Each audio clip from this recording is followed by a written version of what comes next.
Logan Thompson, Washington Capitals. Logan Thompson has been number 2 on my power rankings 2 weeks running. Before that, he was 8th, I think, and the time before that, he was 9th. And the time before that, he may not have been on the power rankings. I know he wasn't on it for most of the season, but now he is. I will tell you just a little glimpse into my thinking right now. If I did the power rankings today, I would drop him to 3rd behind Andrei Vasilevsky. And I'll talk a little bit more about that in a minute. Now, Logan Thompson has played 31 games. He has started 30 of them. That's a little lower than some of the other starting goaltenders who are, that high on my power ranking.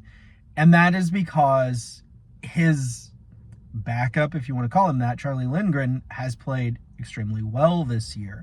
I can't remember if Thompson missed any time with injury this season or not, honestly, but I think that the time is being split a little bit more evenly than it sometimes is between a starting goaltender and a backup, because Washington can really trust either one to give them good goaltending. His record, this one really floored me. His record is 24-2-5. He has 2 regulation losses. The Washington Capitals only have 8 regulation losses. So there's a number to be impressed with, and he only has 2 of them.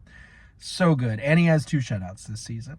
His save percentage of .921 is 2nd in the NHL, behind only Connor Hellebuck, of course. And his goals against average of 2.23 is 4th in the NHL. His quality start percentage is a mind-boggling, a stunning 700 or 70%.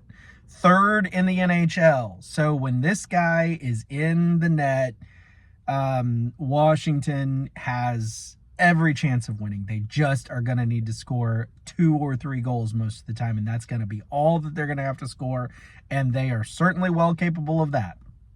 Let's see.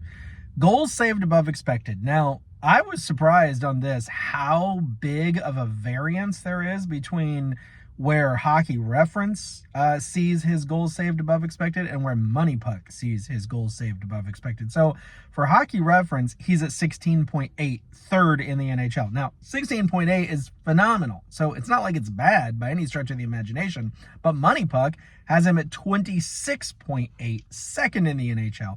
So Hockey Reference sees him as having saved 10 shots across the season so far that they perceive to be normal savable shots, no big deal, that Money Puck interprets as being an above average save.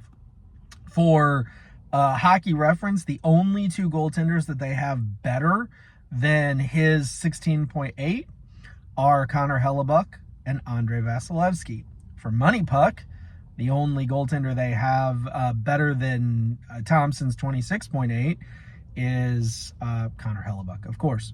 So even if you just split the difference and you say he's at 21.8, 21.8 is an amazing goals saved above expected for a guy who has only started 30 games, only played in 31. That's almost 1 a game. I mean, well, if you look at how Money Puck labels him, 26.8, that is really close to being 1 a game. So Money Puck sees this guy as a guy who stops a shot just about every game that a lot of other goaltenders would allow in.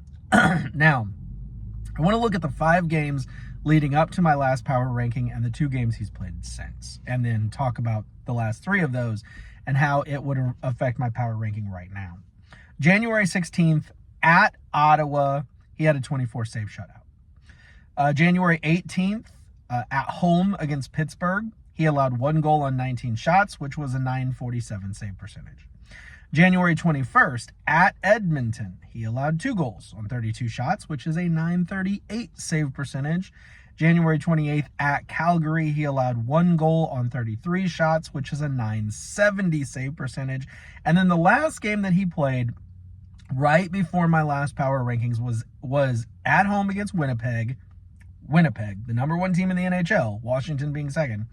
5 goals allowed on 30 shots. So not so great. That was an .833 save percentage. But if I remember correctly, I think I watched that, and I don't remember him allowing goals that you would go, oh my gosh, that's so terrible. So when I made him second on my last power ranking, it was right on the heels. In fact, I think it might have been the day after or 2 days after that game. But I took into account the fact that A, he had had 4 phenomenal games leading up to that. B, it's against Winnipeg. And C, having watched the goals, they weren't particularly egregious errors or mistakes. However, let me say this. Since my last power ranking, on February 4th, at home against Florida, 3 goals on 33 shots. So that's a .909 save percentage. Not bad at all. I mean, you'd be happy with that anytime, especially against Florida. And then February 9th against Utah, 4 goals on 27 shots, .852 save percentage for that game. So not as amazing. So that means in his last 3 games, he's allowed 13 goals, and that's an .855 save percentage over his last 3 games. So over his last 3 games, his numbers have fallen off a little. Do I look at that and go, oh, gosh, the world is falling. What are they going to do? What? No. I think he's going to bounce back from that just fine once the Four Nations tournament is over. But right now, if I had to do my power ranking right now, I would move Vasilevsky above him.